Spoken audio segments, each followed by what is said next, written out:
Today on Over the Boards, we're joined by new co-host Dylan Tyrer to talk about Scarlet and Gray Student Radio.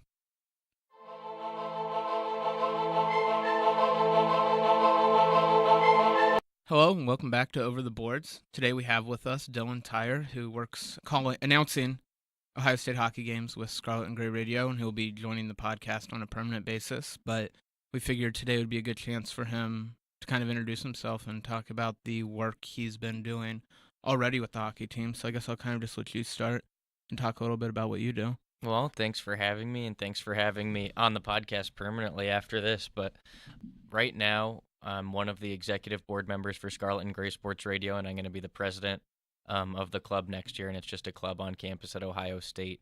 We're affiliated with the athletic department, funded by the athletic department, and we call pretty much every single sport there is to call at Ohio State: football, basketball, baseball, and then obviously hockey. And hockey's my favorite to call, and me and Tim Tully, if you guys know Tim, kind of split the duties for hockey when I can't be there, he can't be there. We just fill in for each other because I work for the Blue Jackets too, so I got to be there every single night. But yeah, SGSR pretty much covers every single hockey game that's not covered by TV, and it's one of our biggest sports to cover. We have a lot of access, obviously, to hockey, like you guys probably know. So, I mean, we've benefited a lot from the hockey team being really good this year and steadily improving the past few years. Yeah, I was talking to you earlier actually about how with Scarlet and Gray Radio, you're a lot more stats oriented, calling the game in the same way you'd listen to it during a TV broadcast or radio broadcast, where ours is a little bit different. How do you see, I guess I'm kind of interested, what do you see your role being with our podcast and being more of a background of an inside look at the hockey team?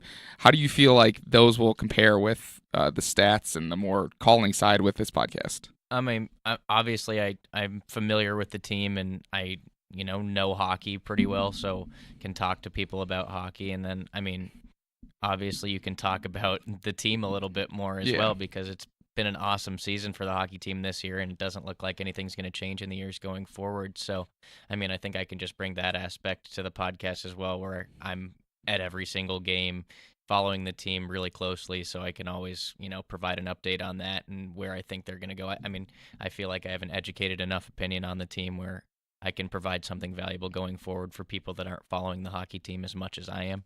Yeah, I agree, because I don't think I'm following the hockey team as much as you are, so.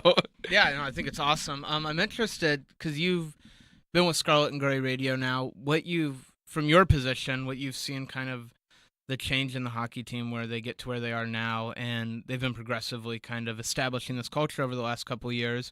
And I'm just kind of wondering from your position, maybe what differences you see over the past few years as this developed into, a nationally talked about hockey team. So I've been covering the hockey team now for the past 3 seasons, so I've seen a pretty good development. The past 2 seasons, they've been really offensive-oriented, offensive-minded team. They've struggled a little bit with their goaltending. They've had guys who are good defenders. Josh Healy now, who graduated last year, is in the AHL, plays for the Stockton Heat. Nick Schilke was a guy that graduated this year that was probably their best player for the past 2 seasons. He scored a ton of goals for Ohio State. And, I mean, this year, the focus that they're putting on the team, you talk to Coach Rollick or any of the coaching staff or the players, is they're such a good defensive team. They talk about playing as a 5-man unit defensively, which obviously you guys have heard the term defense wins championships.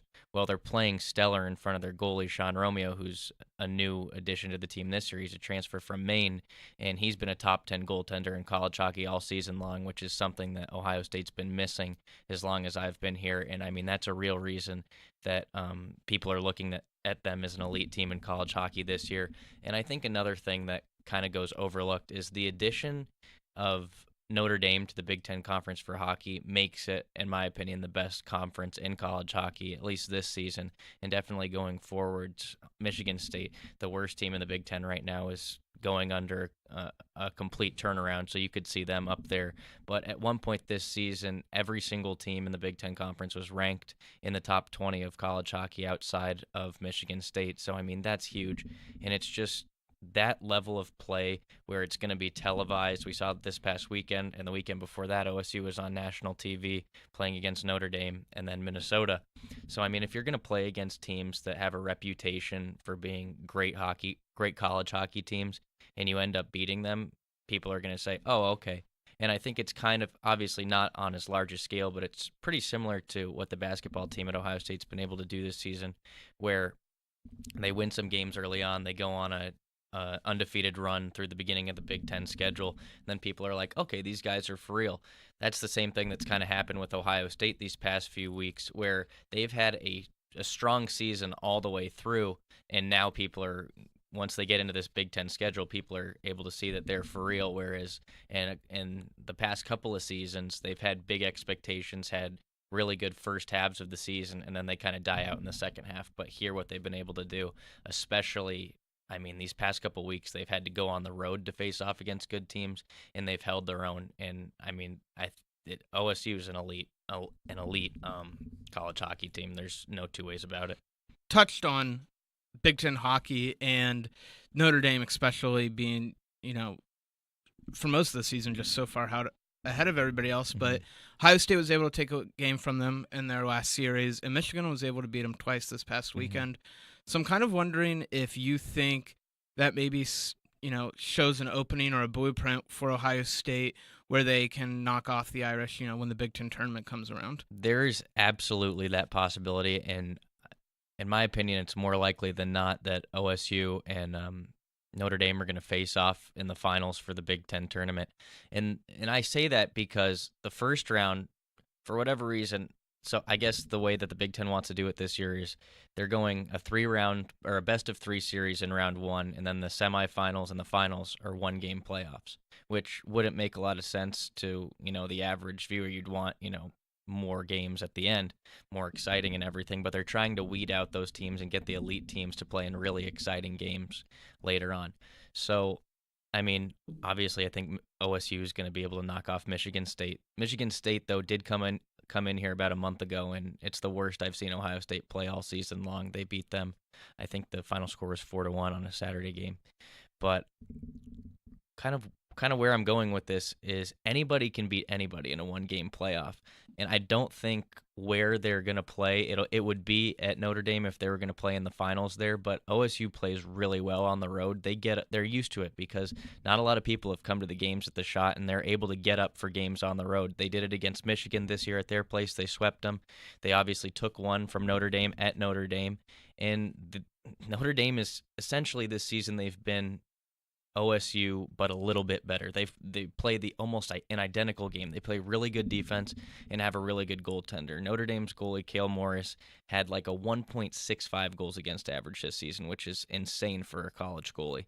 But he's shown, kinks in the armor the past couple of weeks, first against Ohio State when he was pulled from that game because they lit him up so bad, and then they got swept at Michigan.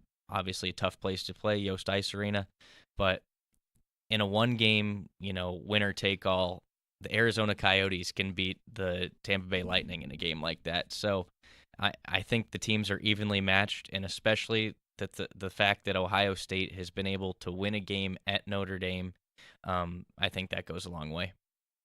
Yeah, and you mentioned that at home they don't always have that big of an audience, and that's kind of the role of this podcast. You said you covered the hockey team for about 3 years now. Kind of curious what it's like to be almost the single voice as a student, because you mentioned also that when they're not broadcast, Scarlet and Gray Radio covers that. What is it like taking on that role of being a student, calling these games, and kind of carrying that torch for so long now, being the voice of the hockey team? Well, obviously you want a lot of people to be in the building to watch their games, and Ohio State's gotten much better attendance this season than they have in the past couple of years. And the Michigan game, a ton of people come to that game or that series instead every year, and it was no different this year. They had 10,000 people for each of those nights, and then they played Michigan State right after that, and you're not going to expect a lot of people to be at a Michigan State game, but there were at the Michigan State series. So, Leanne is doing a great job, the SID for the hockey team, creating various promotions and all that. but it's tough. It's tough to call games from my perspective with nobody in the audience. You rely a lot on the energy of the crowd, and I was talking to one of the play-by-play guys for the Big Ten Network when they came in and called the game, and he had the same problem that I was. It was the Minnesota series, and that happened during finals week of the first semester, so it's going to be tough to get kids out to games on a Friday night when they got to be studying for a Saturday or a Monday exam. But it's a big series against one of the powerhouse teams in the nation, and it was tough to call that game because there was no energy in the building, and the Big Ten announcer thought the exact same thing. But it's a testament to what Leanne's been able to do and kind of the team to get people on board here the second half of the season, and the attendance has gotten really good. And mind you, OSU plays in a really big arena. It's not a normal college hockey arena. If they played in a stadium that the same size as like Michigan or Notre Dame would have, OSU would sell out every single game. So you have to look at it in that aspect as well. 10,000 people for a college hockey game is a lot. You're the voice for Scarlet and Gray's the voice for a lot of Buckeye athletics, and you're the voice for the hockey team. I mean, do you see yourself as the next Paul Keels? Is that what you're saying? Obviously, I don't have the same booming voice that Paul Keels has, but hopefully I can find my little niche somewhere. I do football, baseball, basketball, hockey, wrestling, volleyball. We'll do it all at Ohio State, or for Ohio State athletics. Anybody at SGSR can do anything. So wherever one of us fits in somewhere in the future, that's hopefully where we can go. Is it pretty amazing to be at a place like Ohio State where they have basically everything? I mean, even other Big Ten schools don't have the amount of sports that Ohio State has. Is that kind of a blessing for you guys? Well, that's a really good question, because prototypically, if you want to be an announcer, you'll go to Syracuse, or Bowling Green has a lot of professional announcers will come from Bowling Green, believe it or not, as well. But through and through, most announcers are going to come from Syracuse, and it's a dog-eat-dog world there. I went up there and visited Syracuse, loved it, had the opportunity to go to Syracuse, and then I came to Ohio State, and I was like, I like this school a lot better. And then you think about it, and you say to yourself, well, somebody had to make Syracuse the powerhouse for where announcers come from, so why can't I do that for Ohio State? And on top of that, the sports you're going to call at Syracuse, you're going to call lacrosse, you're going to call, mid-major football, and you're going to call basketball. And their basketball team's been down the past couple of seasons as well. Then you come think about it at Ohio State, you have the opportunity to call the game, the Michigan football game. You're going to be able to call, top 5 matchups throughout the season. You're going to be able to travel to their college football playoff first game. You're going to be able to travel to the national championship and call that. You're going to be able to go to the Big Ten tournament for basketball, for hockey. I mean, the opportunities are endless here, and I think SGSR just has a great opportunity. The fact that we're funded by the athletic department and have the ability to go out and do things like that and kind of grow ourselves as broadcasters is great. Every professional broadcaster I've talked to has said, wow, you guys, you have so much experience just from what you've been able to do at Ohio State. And it's like, yeah, we've been really lucky the past couple of seasons. I mean, my freshman year, Ohio State went to the NCAA tournament for baseball,